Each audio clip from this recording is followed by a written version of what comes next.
Bueno, hermanos, los saludo en el amor del Señor. Ya se habrá dado cuenta mi voz, cómo está. Así que les pido disculpas porque, bueno, me resfrié. Pero bueno, el Señor siempre es bueno, como decía la hermana Ruth en la oración. Doy gracias al Señor porque me permite estar acá con ustedes, compartiendo la palabra. Agradezco también al pastor la posibilidad también de darme la posibilidad, valga la redundancia, de compartir la palabra del Señor, que hoy día es en Eclesiastés número 5. Hace un par de domingos atrás también me correspondía exponer acerca de lo que significa Eclesiastés capítulo 3. Y hemos tenido una serie de sermones basadas en este libro. Bueno, comentarles que también, como lo hiciera la vez anterior, un libro en donde se encuentra mucha sabiduría. De repente yo hoy día, en donde meditaba en él solamente en un versículo, y son de mucho provecho para nosotros. Entonces le voy a pedir primero que todo que tenga su Biblia abierta en Eclesiastés número 5, que es el capítulo que nos disponemos a estudiar, en el cual vamos a meditar en esta primera parte de la vigilia. También, para la mayor comprensión del capítulo, lo vamos a dividir en 3 partes. Ahí yo le voy a ir diciendo del modo que lo vamos a ir dividiendo en las secciones, para que tenga su Biblia ahí en mano. Entonces, Eclesiastés 5. Vamos a hablar primero de los 2 primeros versículos. Y esta parte, que es la primera parte, le vamos a poner por título, dice: ¿cuál es la actitud que debe tener el adorador? Dice Eclesiastés, el predicador dice: cuando fueres a la casa de Dios, guarda tu pie, y acércate más para oír que para ofrecer el sacrificio de los necios, porque no saben que hacen mal. No te des prisa con tu boca, ni tu corazón se apresure a proferir palabra delante de Dios, porque Dios está en el cielo, y tú sobre la tierra, por tanto, sean pocas tus palabras. Y yo, cuando comencé a trabajar en estos versículos, me di cuenta que estaba haciendo página y página solamente de 2 versículos. Y yo dije, esto se va a extender mucho en tiempo. Y me di cuenta que aún en el versículo 1 nosotros podríamos meditar un buen tiempo acá. Entonces, lo primero que dice el predicador, dice: cuando fueres a la casa de Dios. A la casa de Dios. ¿Ya?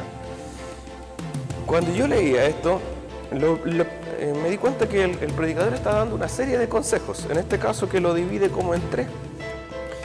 El primero dice: cuando fueres a la casa de Dios, primero dice: guarda tu pie. Si yo le preguntara cuál es la finalidad cuando Pablo, como habla de los dones que el Señor da a la iglesia por medio del Espíritu, dice que todo, los dones son para las personas, y para la edificación de la iglesia, por lo tanto son todos necesarios. Y hace una exposición acerca del cuerpo, dice que el pie es necesario también dentro del cuerpo, porque si el pie no estuviera, dice, ¿cómo la persona andaría? Entonces nosotros entendemos que, si yo le preguntara, bueno, ¿para qué son nuestros pies? Nosotros decimos: para conducirnos. Y entendiendo la palabra conducirnos, tiene que ver cómo nosotros andamos en la vida, hacia dónde me llevan mis pies. Como también conducir, también de ahí proviene la palabra conducta. Por lo tanto, el predicador dice: cuando fueres a la casa de Dios, dice, guarda tu pie, que es sinónimo de decirle a la persona: mira, cuando vayas a la casa de Dios, cuida tu conducta, cómo tú te mueves, dónde tú vas, la conducta, el conducirse por la vida. Por lo tanto, dice que el primer consejo que le da es: guarda tu pie cuando vayas a la casa de Dios. El salmista, en el Salmo 119, 101, dice: de todo mal camino contuve mis pies para guardar tu palabra. El salmista está diciendo que él se contuvo de andar por ahí con sus pies, dice, para guardar la palabra de Dios. El Salmo 26, 12 también dice: mi pie he estado en rectitud. En las congregaciones bendeceré a Jehová.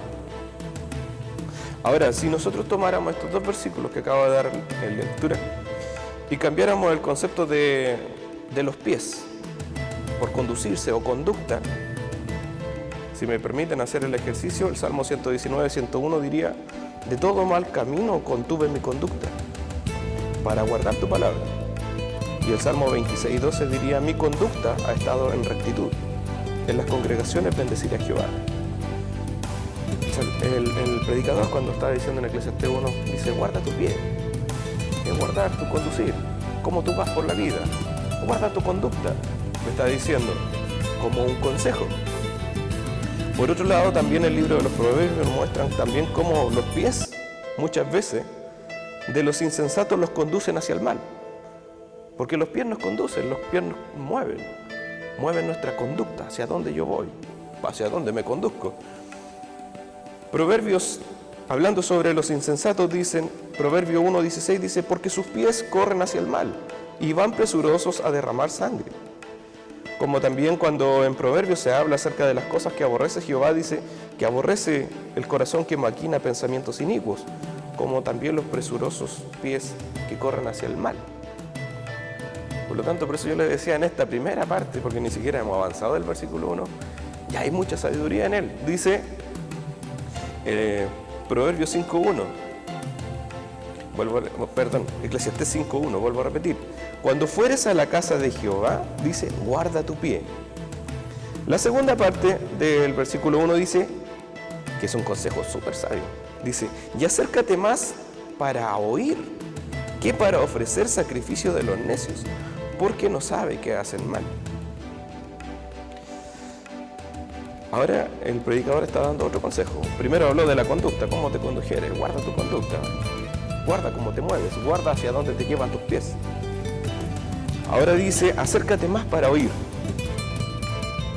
Dice, siempre será mejor acercarse a la casa de Dios para oír que para venir a hablar multitud de palabras, que es lo que dice más adelante también el predicador. Dice, el predicador advierte, dice que el necio también dice que ha malinterpretado el acercarse a la casa de Dios. Dice, guarda tu pie. Después dice, y acércate más para oír. Y aquí contrasta la actitud del necio. Dice que para ofrecer el sacrificio de los necios, porque no sabe que hacen mal.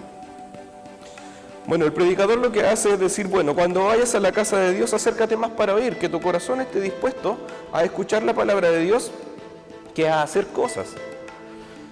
Dice, el predicador advierte que el necio ha malinterpretado la voluntad de Dios y la voluntad de Jehová al acercarse a su casa.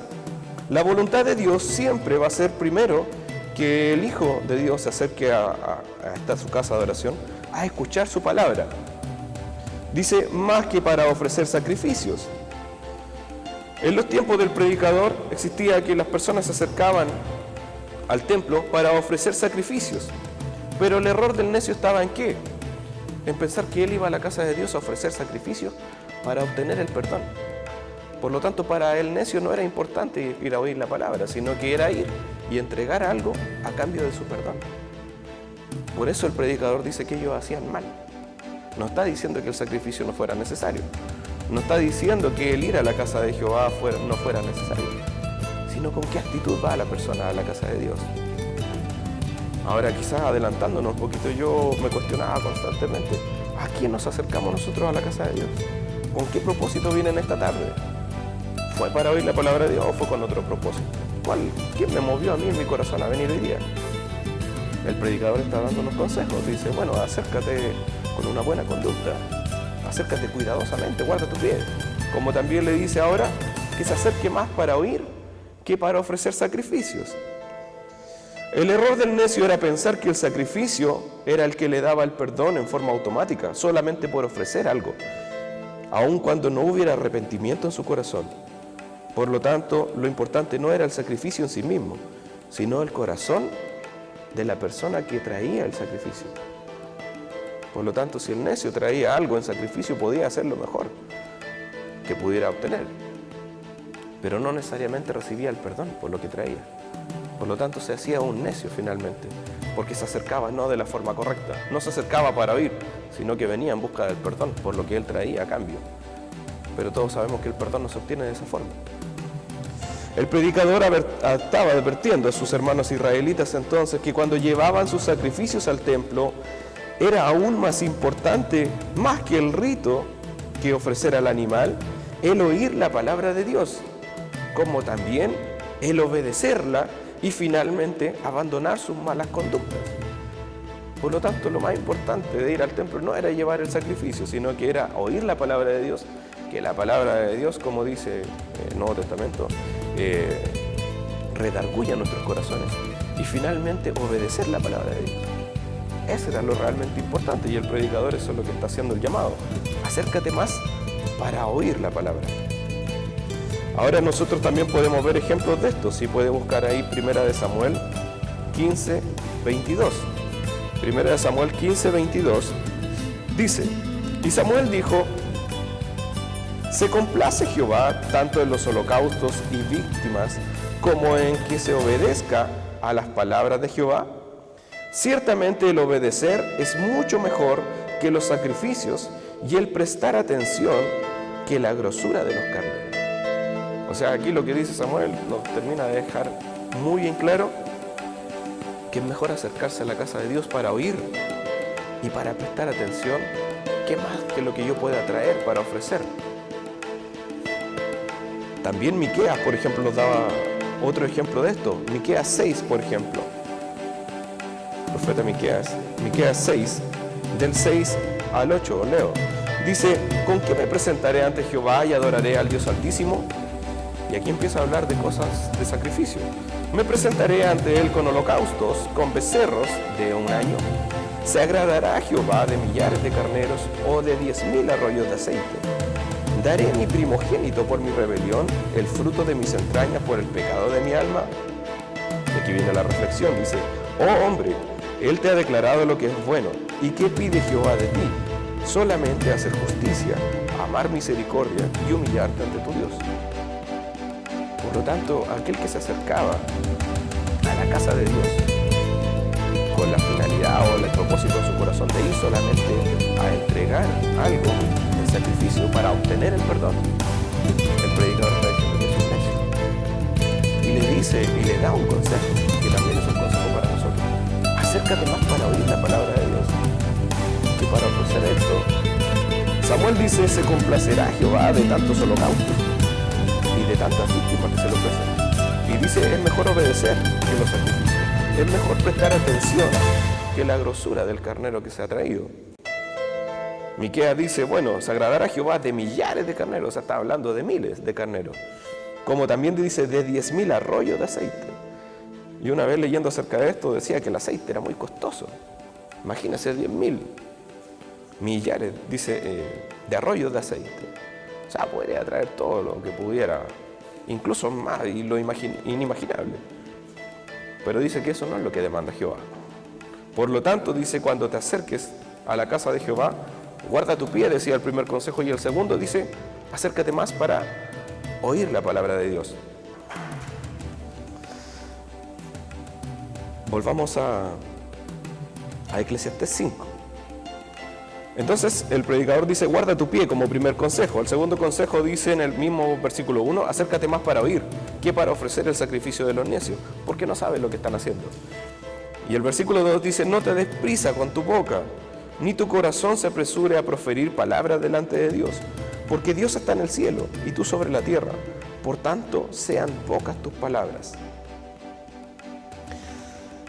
Entonces dice: cuando fueres a la casa de Jehová, no te des prisa con tu boca. El tercer consejo que da el predicador.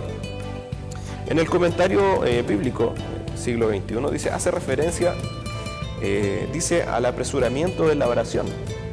Porque, se hace referencia en el contexto que las personas que asistían al templo o a la casa de Dios tenían la posibilidad de orar, ¿ya? No cualquiera iba al templo y, igual que acá, por ejemplo, no cualquiera entra y se va a poner a hablar aquí adelante. Se supone que hay un orden, hay un propósito dentro de las cosas que se hacen. En los tiempos del predicador también, por lo tanto, si alguien iba al templo, lo que él podía declarar con su boca, más que nada se transformaba en la oración que podía hacer. Esa era su parte, eso es lo que podía hacer dentro del templo. Y a algunas personas se les permitía también la lectura de la palabra. Entonces dice que esto hace referencia, dice este comentario bíblico, al apresuramiento, dice, en la oración. Dice: el hombre no alcanza a ver la magnitud de la diferencia, dice, que existe y que muchas veces los cristianos también olvidamos, entre Dios y el ser humano. Hace poco escuchaba un comentario un predicador que hablaba sobre el Génesis. Y decía que el hombre es el único ser creado a la imagen y semejanza de Dios. No existe ningún otro ser creado a la imagen y semejanza de Dios. Por eso el hombre es tan importante. Por eso Dios nos estableció como, por así decir, como en la punta de la pirámide de la creación, ¿no? Entendiendo que el hombre es lo máximo en la creación. Por lo tanto, dice que este texto también nos vuelve a recordar la diferencia que existe entre Dios y el ser humano, que es abismante. Por eso el predicador dice, bueno, no te apresures, dice, con tu boca. Y le recuerda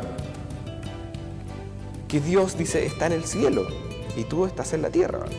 El cielo, dice, es el lugar de la gloria de Dios. El adorador debe recordar que él no se allega a Dios como uno igual, sino como una criatura de Dios.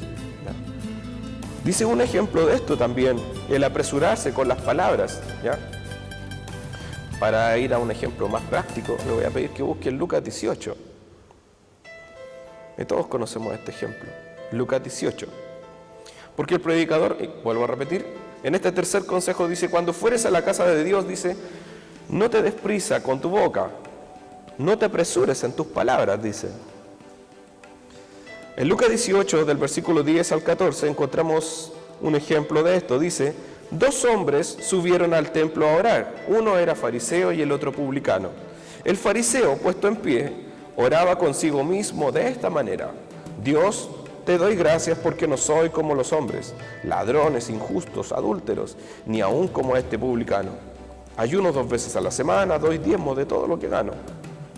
Mas el publicano, estando lejos, no quería ni siquiera alzar sus ojos al cielo, sino que se golpeaba el pecho diciendo, Dios, sé propicio a mi pecador. Os digo que éste descendió a su casa justificado antes que el otro, porque cualquiera que se enaltece será humillado, y el que se humilla será enaltecido. Aquí vemos un ejemplo práctico de esto, en donde 2 hombres se acercan a la casa de Dios a orar, que era lo que se les permitía a cualquiera que se acercaba a la casa de Dios. El consejo del predicador dice, no te apresures con tus palabras. ¿Y cómo oraba el fariseo? Dice que, yo me lo imagino con el pecho inflado, diciendo al Señor todo lo bueno que él era y todo lo que describe, que no era un ladrón, que era una persona buena, que no era injusto, que no era un adúltero. Incluso se compara en su oración y dice, y no soy como este publicano. En cambio que la actitud del otro dice que era ni siquiera alzar la vista y decirle al Señor que le perdonara simplemente sus pecados. Y el Señor Jesús dice que bueno, que ese hombre descendió a su casa justificado, que era lo que fueron a buscar ambos quizás. Aunque cuando incluso leemos lo que dice acerca del fariseo, el fariseo quizás no fue buscando el perdón de Dios. Por su oración podemos verlo. Él se enaltecía en su oración. Por eso el Señor Jesús dice después, el que se enaltece será humillado y el que se humilla será enaltecido. El apresuramiento, por tanto, al que se refiere el predicador, en Eclesiastés 5, 2, dice, es el apresuramiento de la boca, que en este caso lo observamos en el fariseo, que se enaltece ante Dios, y a diferencia de la actitud del publicano, que solamente pedía perdón por sus faltas y entendía su condición. El predicador dice, recuerda que Dios está en el cielo y tú en la tierra. Por lo tanto, fíjate la diferencia que existe entre Dios y tú. ¿Cómo te acercas a Dios? El predicador dice, cuida tu pie. Luego dice que cuidemos también, ahora está diciendo que cuidemos también nuestras palabras, como nosotros, lo que decimos. Hay un comentario acerca de esto que me pareció muy propicio darlo y que también quiero que usted pueda reflexionar en él, acerca de Eclesiastés 5, del versículo 1 al 2. Dice, nuestra actitud y nuestra conducta al entrar a la casa de Dios debe ser seria, debe ser meditada, debe ser reverente, como lo requiere, dice, la infinita distancia que existe entre Dios y el hombre. Ni se debe permitir que elementos extraños enturbien la relación entre Dios y el hombre. Guarda tu pie, que es sinónimo de guarda tu conducta. El comportamiento en la casa de Dios debe ser motivo de preocupación para el que asiste a ella. La ofrenda del adorador y el sacrificio debe ser un momento solemne en el culto. Este puede ser, dice, menoscabado por una disposición impropia del momento, como lo hacía el necio. No te precipites, dice, ni con tus labios, ni con tu pensamiento. Sin duda, dice, y como consejo, como también lo da el predicador, dice, el silencio es la actitud más reverente ante Dios. De hecho, si mal no recuerdo, hay un salmo que dice eso. Dice, guarda silencio ante Dios. Ahora, la actitud que describe el predicador es la actitud de un hombre necio. Aunque también a nosotros nos sirve para meditar. Y yo le preguntaba delante, ¿cómo usted vino? ¿Con qué propósito usted vino en esta tarde? ¿Cómo usted entra a la casa de Dios? ¿Recordamos constantemente la diferencia que hay entre Dios y nosotros? Como personas, como seres creados, como pecadores. ¿Con qué actitud venimos al templo? Y es súper importante meditar en esto constantemente, ¿no? Independiente de lo que nosotros entendemos como, por ejemplo, el orden, en lo práctico. La actitud de mi corazón. ¿Con qué actitud vengo? ¿Cómo refreno mi lengua?, dice el predicador. ¿Cómo guardo mi pie? El consejo dice que es, como dice acá, que debemos considerar siempre que este lugar es la casa de Dios. Es la casa de Dios. Cuando nosotros vemos la solemnidad que existía en la antigüedad, en el tabernáculo, quizás nos ayude también a entender que quizás muchas veces nosotros quizás pasamos por alto esa solemnidad que debiera tener la casa de Dios. Y que también no deja de ser importante, y que el predicador habla sobre esto. Sigamos avanzando en la lectura. Ahora Eclesiastés 5, versículo 3 dice, porque de la mucha ocupación viene el sueño, y de la multitud de las palabras la voz del necio. Nosotros podemos ver esto como desde dos puntos de vista, como tomarlo como dice literal, porque de la mucha ocupación, si yo trabajo mucho, dice que viene el sueño, el cansancio. Como también es natural que si yo me ocupo mucho o trabajo mucho, me produzca sueño. Y el predicador lo compara con la multitud de las palabras del necio. Bueno, dice entonces, si así como es natural cansarse, si uno trabaja mucho, es natural que la persona hable necedades si habla mucho. Y también es cierto, nosotros lo vemos a diario. Yo de repente he visto personas que hablan mucho. Y nosotros también a veces caemos en eso, tampoco podemos decir que no. Y hablamos mucho y decimos poco, como dice el dicho. O no decimos nada constructivo muchas veces y hablamos demasiado. Por lo tanto podemos tomarlo como algo literal, dice, porque así como se cansa la persona o viene el sueño para el que trabaja mucho, también la multitud de palabras, dice la voz del necio. Habla muchas palabras y quizás no piensa todo lo que dice. Como también podemos interpretarlo como lo siguiente, que yo creo que a todos nos ha pasado también. En un comentario de la Biblia habla hoy, dice lo siguiente, porque por mucho pensar se tienen pesadillas y por mucho hablar se dicen tonterías, que es como decirlo más prácticamente. No sé si a usted le ha pasado muchas veces que uno piensa muchas cosas y finalmente en la noche no encuentra descanso porque piensa y constantemente piensa. Viene el sueño, pero no es capaz de descansar la persona. Como también dice que es natural que si nosotros tenemos preocupaciones no podamos conciliar el sueño. Como también dice que es inevitable que el que habla mucho finalmente termine diciendo tonterías. Entonces dice, todos nosotros más de alguna vez nos hemos dormido pensando en problemas, en preocupaciones, y generalmente esto nos produce malos sueños. El predicador está diciendo que así como eso pasa y es algo natural, también es natural que el que habla mucho, dice que sea propenso a hablar necedades o tonterías, como dice acá. Posiblemente, dice, es como que hubiera sido un refrán quizás popular dentro del lenguaje del predicador. Hay lenguaje, hay refranes populares que hablan sobre esto, que dice que hay personas que hablan mucho, pero dicen poco, por ejemplo. Como también, no sé, aquí aparecía un ejemplo, dice, el que poco habla, dice, poco se equivoca también. Porque si no hablo mucho, soy menos propenso a cometer errores, a decir cosas incorrectas. Como también dice la palabra de Dios que muchas veces es mejor callar cuando es necesario.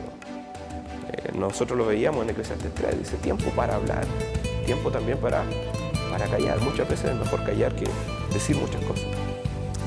Ahora, evidentemente este versículo, al igual que el anterior, dice, hace un llamado a que el que está, dice, ante Dios, ha llegado el tiempo para callar. Cuando uno viene a la casa de Dios, es tiempo quizás para que nosotros callemos y el Señor hable. Acércate para oír la palabra de Dios y no para venir a hablar tanto. Sigamos con la lectura.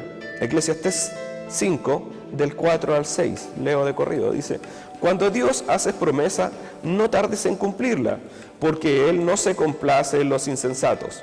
Cumple lo que prometes. Mejor es que no prometas y no cumplas. No dejes que tu boca te haga pecar, ni digas delante del ángel que fue por ignorancia. ¿Por qué harás que Dios se enoje a causa de tu voz y que destruya la obra de tus manos? Sigue dando otros consejos más el predicador. Dice, otra manera errónea de buscar la bendición de Dios, dice que era haciendo votos, y esto era muy común en los tiempos del predicador.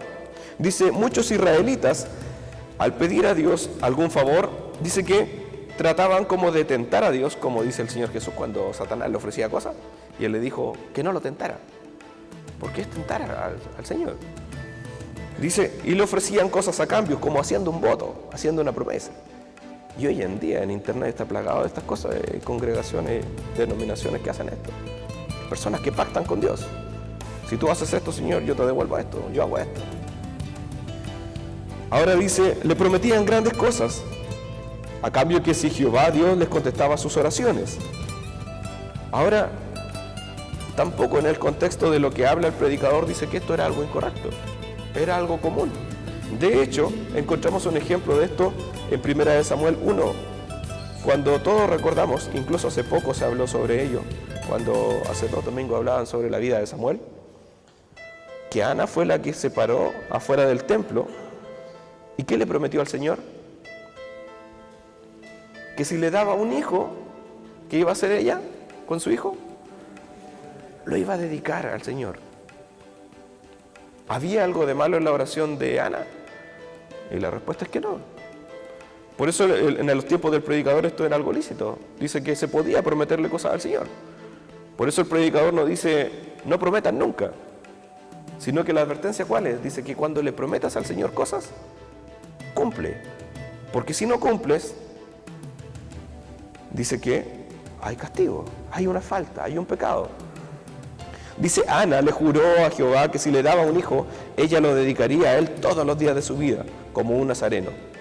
La diferencia es que Ana sí cumplió, y Ana lo hizo, y entregó a su hijo, porque el Señor se lo había dado.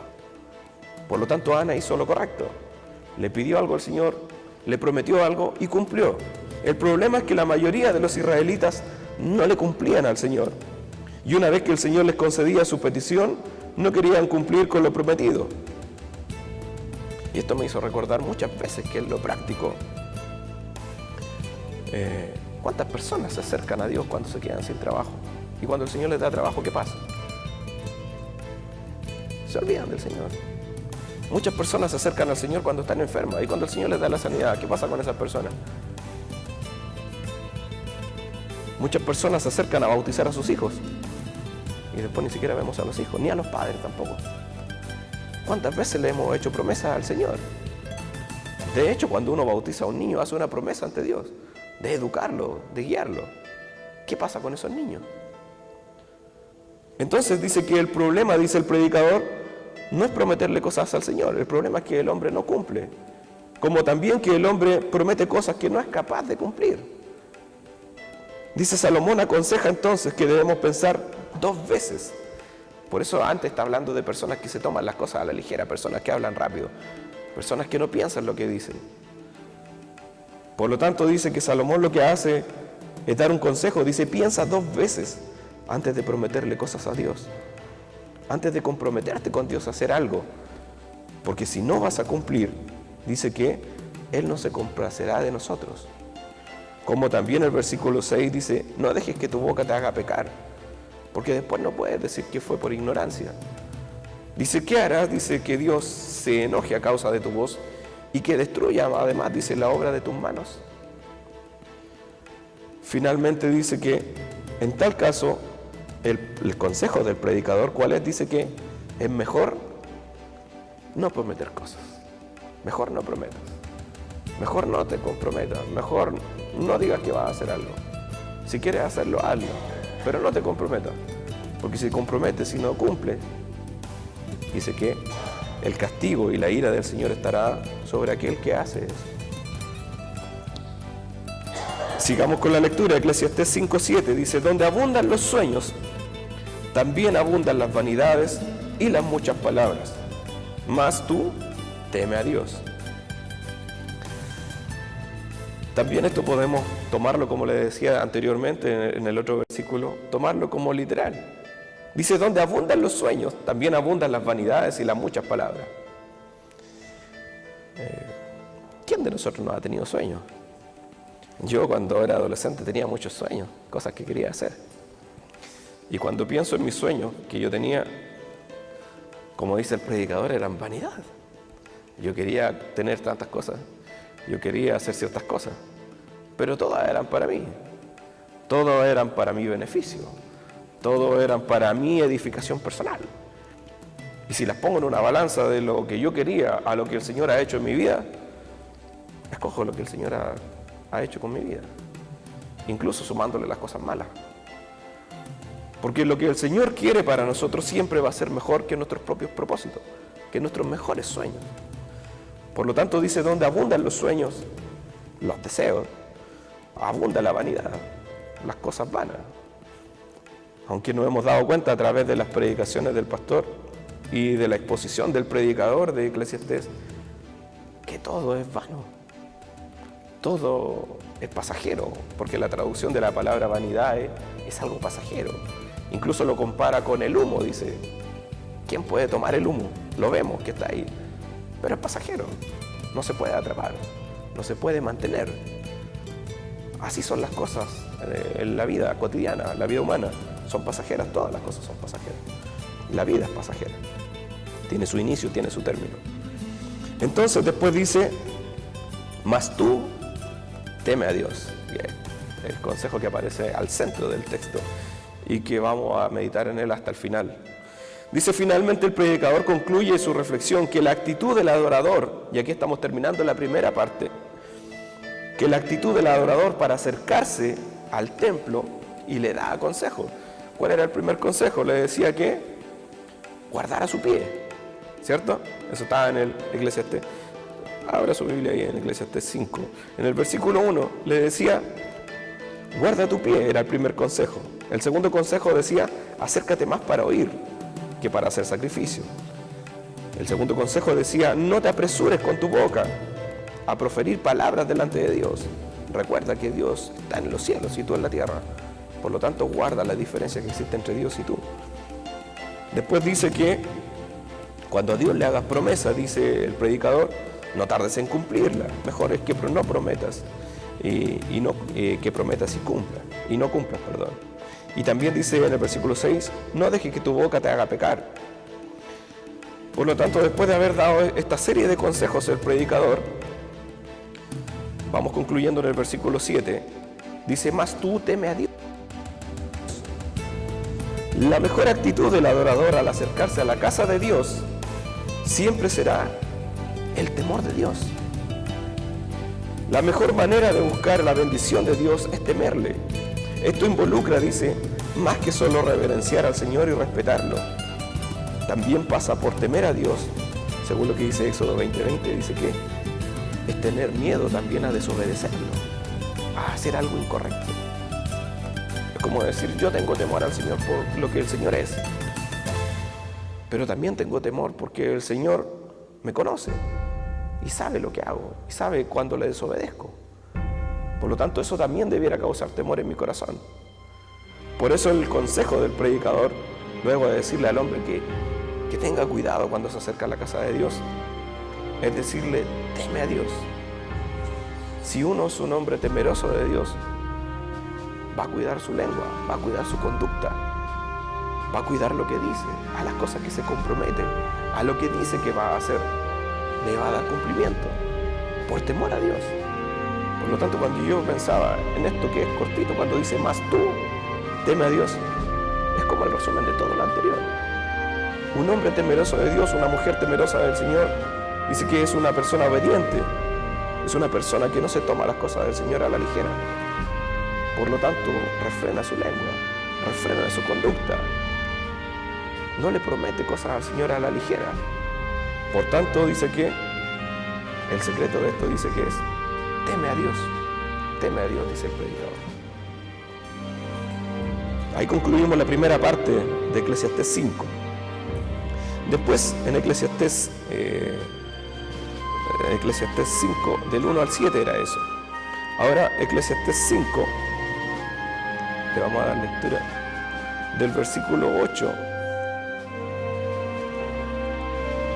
al versículo 9, para ir dividiendo algunas partes. Dice: si opresión de pobres y perversión de derecho y de justicia vieres en la provincia, no te maravilles de ello, porque sobre el alto vigila otro más alto, y uno más alto está sobre ellos. Además, el provecho de la tierra es para todos. El rey mismo está sujeto, dice, al fruto de la tierra. En los versículos del 8 al 9, el predicador, al igual como meditáramos en el capítulo 3 de Eclesiastés hace un par de domingos, decía en el capítulo 13, el predicador dice que él observó a los hombres y observaba injusticias, dice. Y aquí está diciendo algo similar. Dice: si opresión de los pobres, si perversión de derecho y de justicia vieres en la provincia, ¿qué dice el predicador? No te asombres, no te maravilles de ello. Eso siempre ha sido así, siempre ha sucedido a lo largo de la historia. Por lo tanto, el predicador dice que si nosotros observamos la opresión que hay sobre los pobres, cómo se pervierte la justicia, no te sorprenda, no te maravilles de ello. Dice que observó el predicador una serie de injusticias en la tierra. Acá nos dice que no nos maravillemos o nos asombremos de que estas cosas pasen, de observar la opresión de los pobres, de los poderosos, cómo pervierten el derecho, cómo manipulan la justicia para su propia conveniencia. Como también nos quiere decir que muchas veces las riquezas también del hombre malo provienen y están contaminadas a raíz de la opresión de los pobres. Ahora también el predicador dice, bueno, dentro de la justicia humana, dice, porque sobre el alto vigila otro que es más alto. Entonces, ¿cómo describir rango? Bueno, sobre esa persona, no sé pues cómo decir, sobre el oficial hay otro que es un poco más alto, y sobre ese está otro más alto. Pero finalmente dice, y hay uno que es más alto, que está sobre todos ellos. Aquí dice que el predicador se está refiriendo a Dios. Dios está sobre todas las cosas. Por lo tanto, no te maravilles si vieres perversión, dice, de derecho, si vieres cómo oprimen a los pobres, cómo maltratan, dice, a las personas, cómo hacen una serie de injusticias a las personas que manipulan la ley a su conveniencia, porque Dios está sobre ellos y a Dios no se puede burlar. También en el Nuevo Testamento le voy a pedir que lo pueda buscar en Santiago 5. Santiago 5 en el Nuevo Testamento. Santiago también se refiere a esto de una manera muy similar también como lo hace el predicador en Eclesiastés. Santiago 5, del versículo 4 hasta el 8, doy lectura, usted puede seguirlo con su vista. Santiago dice lo siguiente: he aquí clama el jornal o el pago de los obreros que han cosechado vuestras tierras, el cual por engaño no les ha sido pagado por vosotros. Y los clamores de ellos, dice, que habían cegado, han entrado en los oídos del Señor de los ejércitos. El predicador dice que hay uno que es más alto, que observa estas cosas. Santiago está diciendo que el pago de los obreros, dice, que clama a los oídos de Jehová de los ejércitos, y su clamor ha llegado a sus oídos. Dice, habéis vivido en deleite sobre la tierra, habéis sido disolutos, habéis engordado vuestros corazones como en el día de la matanza, habéis condenado y dado muerto al justo, y él no nos hace resistencia. Por tanto, hermanos, tened paciencia hasta la venida del Señor. Mirad cómo el labrador espera el precioso fruto de la tierra, aguardando con paciencia hasta que reciba la lluvia temprana y la tardía. Tened también vosotros paciencia y afirmad vuestros corazones, porque la venida del Señor se acerca. Es muy similar a lo que dice el predicador de Eclesiastés. Santiago está diciendo que el Señor ha llegado, dice, el clamor de los justos en cómo han sido oprimidos, cómo su pago, cómo su salario no han sido pagados. Y dice que el clamor de ellos ha llegado a los oídos de Jehová. Y Santiago dice que hay personas que se han deleitado en esto, se han engordado, dice, han dado muerte al justo y el justo no le hace resistencia. Santiago está describiendo una serie de injusticias, al igual que el predicador. Por lo tanto, el consejo de Santiago dice: tengan paciencia a la venida del Señor. Porque así como el labrador, dice, planta su fruto y espera que llegue la lluvia, incluso las lluvias que llegan tarde, dice, así tengan paciencia ustedes y afirmen sus corazones. Porque cuando venga la venida del Señor, el Señor hará justicia por ustedes, por nosotros. El predicador dice: hay alguien que vigila desde lo más alto a todos aquellos y observa esta injusticia, de cómo se oprime al pueblo. Se supone que los gobernantes y los jueces deben proteger, dice, a los ciudadanos de las injusticias. Sin embargo, debido a la burocracia corrupta e ineficiente, comúnmente los explotados quedan indefensos ante los poderosos. Pero es interesante observar que en ambos ejemplos se muestra la omnisciencia de Dios, que es que Dios conoce todas las cosas y que sabe todas las cosas. Como también el todo poder que tiene Dios, como también la justicia de Dios. Dice: Dios todo lo sabe y no hay nada que se le pueda ocultar ante sus ojos. Él juzgará todas las cosas, porque sobre lo alto, dice, vigila otro que es más alto, y aún más alto, otro más alto, dice, está sobre todos ellos. Por lo tanto, Dios, al igual que como hablábamos en esta parte, en el capítulo 3, Dios es soberano sobre todas las cosas. Y aunque Dios haya permitido, dentro de la libertad que le dio al hombre, que hiciera ciertas cosas, Dios es soberano sobre todas esas cosas y está en control de todas esas cosas. Y Él dará el justo juicio a cada uno. Y así como Santiago dice: bueno, esperen, porque la venida del Señor está pronto. Sigamos con la lectura. Eclesiastés 5, versículo 10. Dice: el que ama el dinero no se saciará de dinero, y el que ama el mucho tener no sacará fruto. También esto es vanidad, dice el predicador. Y yo meditaba en esto y también se los compartía a los jóvenes en la mañana. Y yo decía: ¿cuándo el dinero sacia a una persona? Y yo podría haber dicho cuando era chico: bueno, cuando tenga 10.000 pesos. Y cuando tenía los 10.000, ya los tengo. Quizás podrían ser 20.000. Y después de los 20.000, quizás 30.000, 100.000, millones.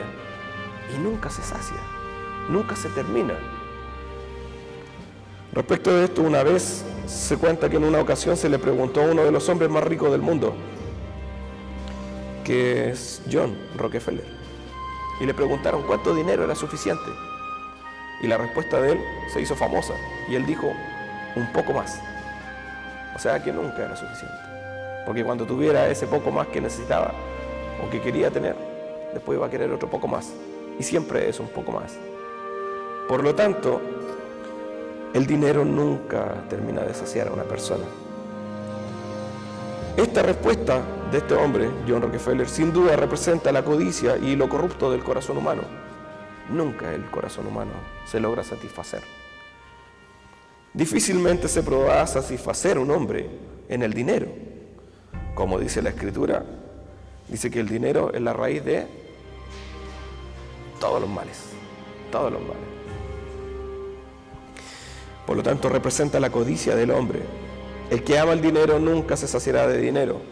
El que ama tener muchas cosas no sacará fruto, dice el predicador. Ahora también es importante ver el contexto de lo que sigue diciendo el predicador. Después dice, versículo 11, cuando aumentan los bienes, también aumentan los que los consumen. ¿Qué bien pues tendrá su dueño entonces, si no verlos con sus ojos? Es como decir, bueno, ya, yo acumulé, pero necesito más personas que me trabajen. Y cuando ya eso prospera, bueno, necesito más personas. Y son más personas que consumen el dinero y que se van llenando también de ese dinero. Aumento mi familia, las personas que me rodean. Y aumenta el dinero, pero aumentan las personas que lo consumen. Dentro del punto de vista económico, Dice que los ingresos que recibe una persona generalmente son proporcionales también a los gastos que tiene la persona. Yo me acordaba, y me río porque cuando yo empecé trabajando ganaba muy poco dinero, pero me alcanzaba y yo era feliz con mi sueldo pequeño. Y después el Señor me lo aumentó, pero nacieron mis hijos y tuve otras responsabilidades. Me casé, tuve otras responsabilidades y el Señor constantemente ha provisto para mis necesidades y me alcanza, pero me alcanza para eso. Entonces uno dice, bueno, yo cuando te ganaba poco me alcanzaba con eso y ahora gano quizás 2 o 3 veces más, pero igual me sigue alcanzando para lo que necesito. Ahora tampoco estoy diciendo que eso sea malo, de hecho le agradezco al Señor porque suple mis necesidades y le agradezco al Señor que no tengo tantas cosas, porque la experiencia que yo he visto en la Escritura es que aquel que tiene muchas cosas también le abundan los problemas, las preocupaciones. El dinero no deja tranquila a la persona.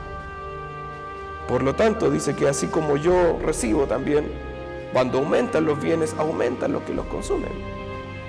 Por lo tanto, dice que el ingreso es proporcional también al egreso de la persona. Incluso más, hoy en día nosotros podemos ver también personas que tienen un ingreso y quizás por malas decisiones o por mala administración terminan teniendo egresos más grandes que lo que ingresan.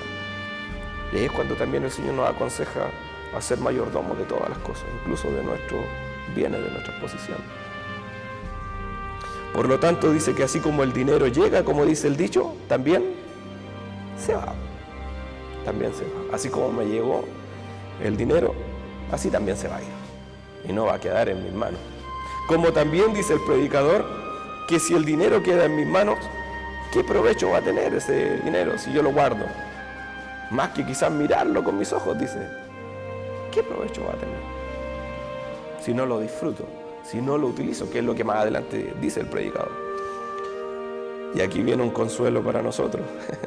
Eclesiastés 5:12 dice, dulce es el sueño del trabajador, coma mucho, coma poco, pero al rico, dice, no lo deja dormir la abundancia.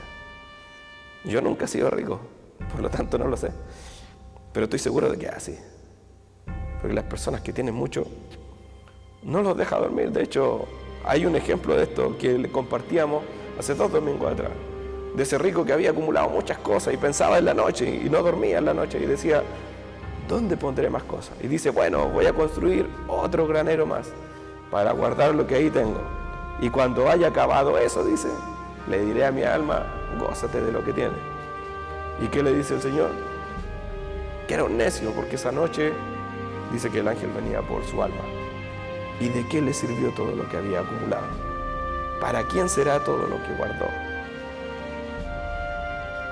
Dice, versículo 12, dulce es el sueño del trabajador, coma mucho o coma poco, pero al rico no lo deja dormir la abundancia. Dice, en lugar de seguridad y tranquilidad, las riquezas producen inquietud y preocupación. El trabajador, en cambio, el trabajador pobre, exhausto de su día de labores, llega a su casa, come y duerme dulcemente, porque no tiene más preocupación, porque trabajó, porque comió y llegó a su casa y no tiene de qué preocuparse. En cambio el rico, dice, puede padecer de insomnio por temor a perder sus abundantes posesiones. Está inquieto, ¿qué hacer con su dinero? Como dijera el predicador, y el pastor también lo compartía el domingo pasado, cuando compartía el capítulo 4, y que a mí me gustó mucho ese versículo. Eclesiastés 4, versículo 6 dice, más vale un puño lleno con descanso que 2 puños, dice, llenos con trabajo y aflicción de espíritu. Es preferible tener un puño lleno con descanso, dice el predicador, a los 2 puños, pero llenos con trabajo y aflicción de espíritu. Es mejor trabajar menos y tener menos cosas, pero vivir tranquilo, a tener muchas cosas y no tener descanso, y no estar tranquilo por las muchas posesiones. Sigamos la lectura. Eclesiastés 5, del versículo 13 al 17. Dice, y aquí continúa la misma idea de tener muchas cosas. Dice, hay un mal doloroso que he visto debajo del sol, las riquezas que se guardan por sus dueños para su mal. las cuales se pierden en malas ocupaciones. Y los hijos también que engendraron, nada les queda en sus manos, o sea, lo gastan todo. Como salió del vientre de su madre desnudo, así vuelve también yéndose tal como vino, y nada tiene de su trabajo para llevar en su mano. Este también es un gran mal, que como vino, así ha de volver. ¿Y de qué le aprovechó trabajar en vano? Además de esto, todos los días de su vida comerá en tinieblas, y mucho afán y dolor y miseria. Eso es lo que produce el tener muchas cosas. Dice, sin duda es un mal muy doloroso el que describe el predicador, que luego de una vida de trabajo, afanándose en el trabajo, para tener muchas cosas, para ahorrar, se pierda de un día para otro todo el fruto de su trabajo. Eso es lo que está diciendo el predicador. Imagínese usted una persona que trabajó toda su vida, una persona que se afanó en el trabajo, que acumuló muchos bienes. El predicador dice, ¿qué pasa si esa persona después pierde todo en malas ocupaciones? ¿Qué pasa si vienen los hijos de esa persona y malgastan todo lo que se les dio? ¿Qué pasa? Y aquí viene, y por eso también, dependiendo cómo uno observa la exposición del predicador, uno podría decir, es una persona muy fatalista. Yo no sé si alguna vez a usted le han dicho eso, a mí me han dicho, tú eres muy fatalista. Y yo digo, no, yo soy realista. El predicador está diciendo que la riqueza siempre se pierde. Y usted me podrá decir, no, la riqueza no se pierde. La riqueza siempre se pierde. Y el predicador lo demuestra, porque dice, mira, se pueden perder en malas ocupaciones, pueden venir los hijos y malgastar todo lo que la persona acumuló. Como también después hace referencia a la muerte. Y le dice, cuando venga la muerte, el hombre dice, así como salió desnudo de su madre, va a volver. Por lo tanto, ¿de qué aprovechó todas estas cosas de afanarse en eso? ¿De qué aprovechó? ¿De qué le sirvió? Entonces el predicador está diciendo que lo que el hombre pueda acumular de bienes o riqueza siempre se pierde, siempre. Y si no los perdió en vida, cuando muera los va a perder y nada se va a poder llevar. El problema, dice, es que las riquezas siempre se pierden y que es inevitable, porque como hablábamos también en el capítulo 3 de Eclesiastés, el Señor nos dio un regalo que es la vida, que es el tiempo, y el hombre tiene un tiempo para nacer y un tiempo para morir. Y nada de lo que tenga en la tierra se podrá llevar. Por lo tanto, todo lo que pudo haber tenido lo va a perder en algún momento. Entonces dice que al morir las personas pierden todo lo que pudieron tener. Yo les comentaba que a mí siempre cuando pequeño me atormentaba un sueño que yo tenía, que es donde me encontraba mucho dinero. Y yo trataba de tomar todo lo que podía y después despertaba y me movía la ropa tratando de ver si me tenía algo. Y siempre me acuerdo y me da risa, porque era un sueño. A las personas les va a suceder lo mismo, acumular tanto, y cuando muera, ¿qué va a pasar con esas cosas? Y yo recuerdo que cuando chico eso me atormentaba y decía, me revisaba. Dice, ahí es cuando debemos meditar, dice que, ¿cuál es el propósito del trabajo entonces? Porque el trabajar no es malo, como decíamos en el capítulo 3. Ahora también, ¿cuál es la actitud del hombre hacia el trabajo? ¿Cuál es la actitud hacia los bienes materiales? Podemos observar el ejemplo de Pablo también, en Filipenses 4, si alguien lo quiere buscar. Filipenses 4 del versículo 10 al 13 doy lectura. Pablo le dice a los filipenses, en gran manera me alegré en el Señor de que ya al fin habéis retomado, dice, vuestro cuidado de mí, de lo cual también estabais solícitos, pero os faltaba la oportunidad. Dice, no lo diga porque tenga escasez, pues he aprendido a contentarme cualquiera sea mi situación.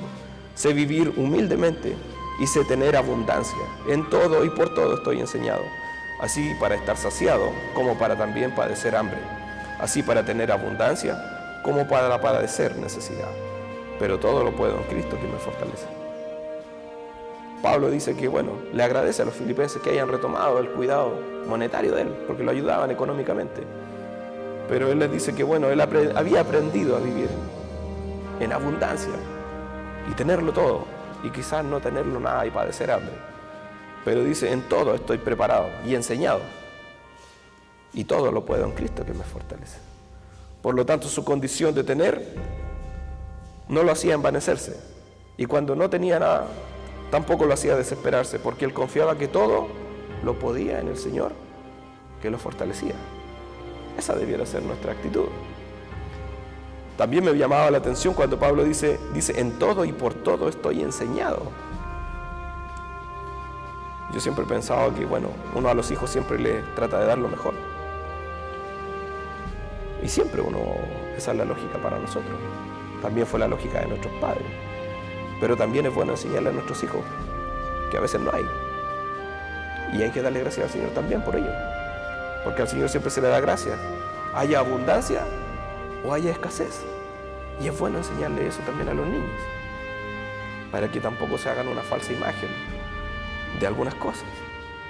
Si el Señor da, bien, y se le da gracias. Y si el Señor no da, también se le agradece. Entonces, como les preguntaba anteriormente, ¿cuál es el sentido entonces del trabajo? ¿Es malo trabajar, como decíamos en el capítulo 3? No, de ninguna manera. Y para ir finalizando, la tercera parte de esta lectura, que era Eclesiastés 5, vamos a dar lectura del versículo 18 al 20 hasta el final, en el fondo. Y aquí el predicador habla sobre el gozo que produce el fruto del trabajo.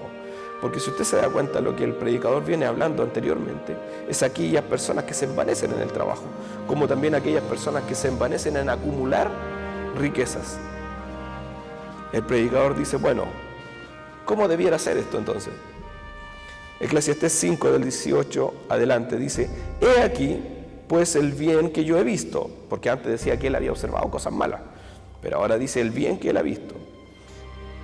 Dice que lo bueno es comer y beber y gozar uno del bien de todo su trabajo con que se fatiga debajo del sol, todos los días de su vida que Dios le ha dado, porque esto es lo que le corresponde al hombre, esta es su parte.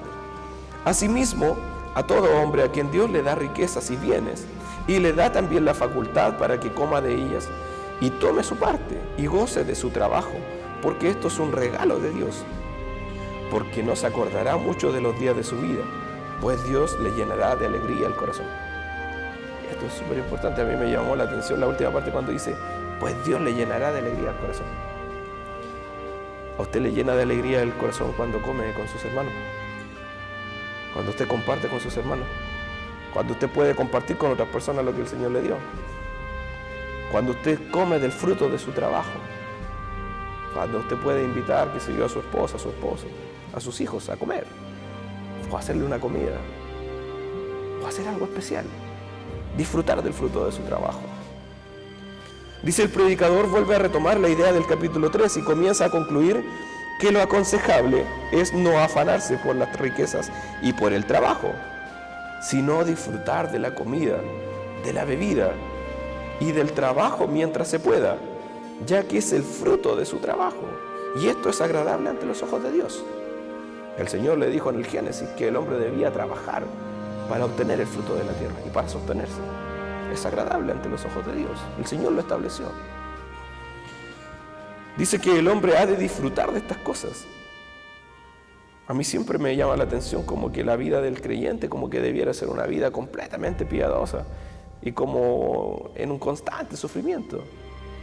Y el Señor dice que el hombre se goce en lo que el Señor le da. En la mujer que el Señor le dio, en los hijos que el Señor le dio, en las posesiones que el Señor le dio, en el fruto de su trabajo, que el hombre se goce, que viva feliz, pero que no se envanezca en trabajar, que no se envanezca en producir mucha riqueza, porque finalmente no le va a traer saciedad. El dinero no sacia nada, decíamos delante. Finalmente, esta es su parte. A mí me llama mucho la atención cuando el predicador dice eso. Esta es su parte. Como que yo dijera, esta es tu parte. O sea, esto es lo que a mí me corresponde. Esto es lo que Dios me quiere dar.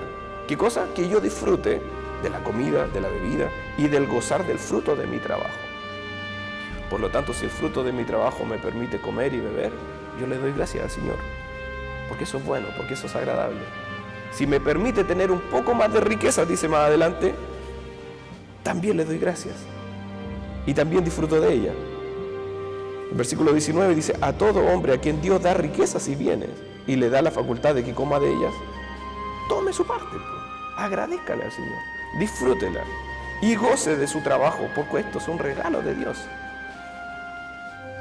Por lo tanto, la persona que ha sido bendecida por Dios y la persona que ha sido aún más bendecida por Dios debe disfrutar de estas cosas y no envanecerse y no poner su corazón en las cosas materiales. Finalmente, en el versículo 20, el predicador dice, porque una persona que viva de esta forma, en el fondo está diciendo el predicador, no se acordará mucho de los días de su vida, dice, pues Dios le llenará el corazón de alegría. Y yo pensaba, yo creo que esto es cierto. Yo he visto muchas personas morir en el Señor, bien, felices. Y uno dice, tuvieron una vida plena, nunca le faltó nada. Lo más probable es que le haya faltado muchas cosas. Pero el Señor llena de alegría el corazón del creyente. Tenga poco, dice Pablo, tenga mucho, tenga escasez o tenga abundancia, tenga que padecer hambre o estar saciado, dice. Le agradezco al Señor y todo lo puedo en el Señor que me fortalece. Por lo tanto, el predicador concluye que luego de haber visto tantos aspectos negativos como también los de positivos de la vida, porque el predicador lo que hace es un contraste continuamente. Vi esto que era malo, pero también vi que esto era bueno. Entonces dice que luego de observar el predicador algunos aspectos negativos y algunos positivos de la vida, como por ejemplo el trabajo honesto, moderado, sin ambiciones, que le permite al hombre vivir tranquilamente, incluso holgadamente, gozarse y alcanzar la felicidad. Dice, esta felicidad, finalmente, si usted se fija, y en esto es lo que yo quiero compartirle, el predicador dice que la felicidad no proviene del gozarse de las cosas. ¿De dónde viene la felicidad? Dice, Dios le llenará de alegría. No dice que las cosas, que el trabajo, que el fruto, que el comer. Porque incluso el predicador dice que si yo como y bebo del fruto de mi trabajo, eso me va a producir satisfacción. Pero es vanidad, porque es pasajero. Por eso finalmente el predicador dice algo que es súper importante. Dice, yo me puedo gozar en las cosas buenas de la vida, el trabajo honesto, el trabajo moderado, sin ambiciones, vivir tranquilo. Pero aún esta felicidad no la dan estas cosas, sino que las da Dios. Por eso dice, porque no se acordará mucho de los días de su vida, pues Dios le llenará de alegría el corazón, no las cosas materiales. Por eso también se cumple lo que el predicador dice, que todo finalmente es vanidad. Entonces dice que, ¿dónde está el secreto de la felicidad? Dice el predicador. Dios es el único que puede llenar nuestro corazón de alegría y saciar nuestro corazón. El dinero no puede saciar nuestros corazones. El fruto de nuestro trabajo tampoco sacia nuestros corazones. Dios es el único que puede llenar de alegría nuestro corazón. Por eso Pablo había entendido que él era feliz, aún así tuviera mucho o tuviera poco, le faltara pasar hambre o tuviera abundancia. Él igual era feliz porque tenía al Señor. También el pastor nos comentaba acerca de Job. Job lo perdió todo, pero seguía amando al Señor, porque su alegría provenía de Dios, no de las cosas que Dios le daba o que Dios permitió que le quitara. Por lo tanto, si usted analiza todo lo que el predicador dice que es bueno, todo proviene de Dios. La vida proviene de Dios. Los bienes provienen de Dios. La facultad de gozarse proviene de Dios. Hay gente que tiene mucho y no se puede gozar en lo que tiene. Por lo tanto, viviendo, dice que en la tierra, finalmente todo es pasajero, pero el Señor produce alegría en el corazón del creyente. Dios es el único que puede llenar y satisfacer el corazón del hombre. Finalmente les comparto una reflexión que hace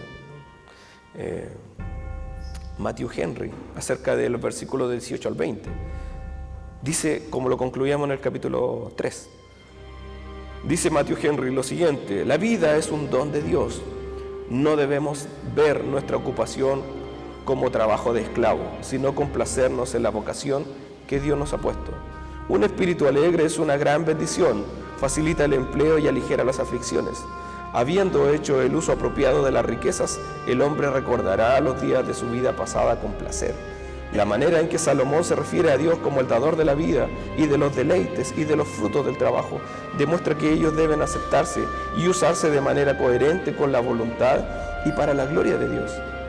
Que este pasaje, dice, recomiende a todas las palabras amables del Redentor misericordioso que es Jesús.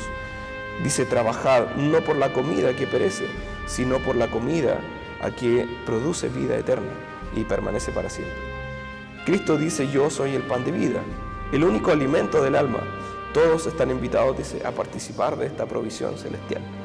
Eso es lo que dice Matthew Henry acerca de un comentario sobre Eclesiastés 5, del 18 al 20. Por lo tanto, para concluir el capítulo completo, desde principio a fin, conclusiones. Cuando vengamos a la casa de Dios, cuidemos nuestra conducta, acerquémonos más para oír que para hablar mucho. Dice, no hay ningún sacrificio que podamos hacer para agradar a Dios, porque Cristo ya hizo el mayor de los sacrificios. Por lo tanto, a nosotros no nos corresponde hacer sacrificio. No prometamos cosas a Dios, menos aún cuando sabemos que no cumpliremos. Cuando observemos injusticia y opresión del pobre, confiemos en la soberanía de Dios, que Él vigila desde lo más alto. Como también el dinero nunca saciará nuestros corazones. Por tanto, goza del fruto de tu trabajo ahora y no esperes acumularlo para gozar de él, porque la vida no te pertenece. Gocémonos del fruto de nuestro trabajo, ya que esto es lo que nos corresponde, es la parte que Dios nos dio, y es un regalo o un don de Dios. Y por último, meditemos en el versículo 7, en su última parte que dice, más tú teme a Dios por sobre todas las cosas. Quizá ese es el consejo más importante que pudiéramos encontrar dentro de los otros que son muy importantes también. Oremos. Vanidad de vanidades, todo es vanidad.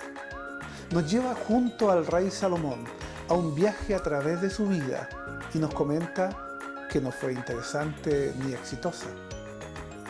¡Qué ironía!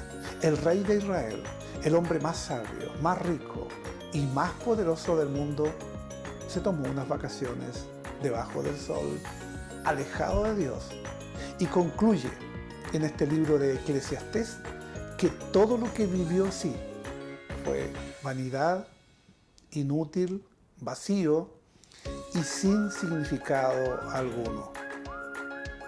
Le invito para que juntos acompañemos a Salomón en este trascendental viaje debajo del sol, lleno de experiencias y aprendizajes para vivir la vida, no como nosotros queremos o a nuestro gusto, sino como Dios quiere.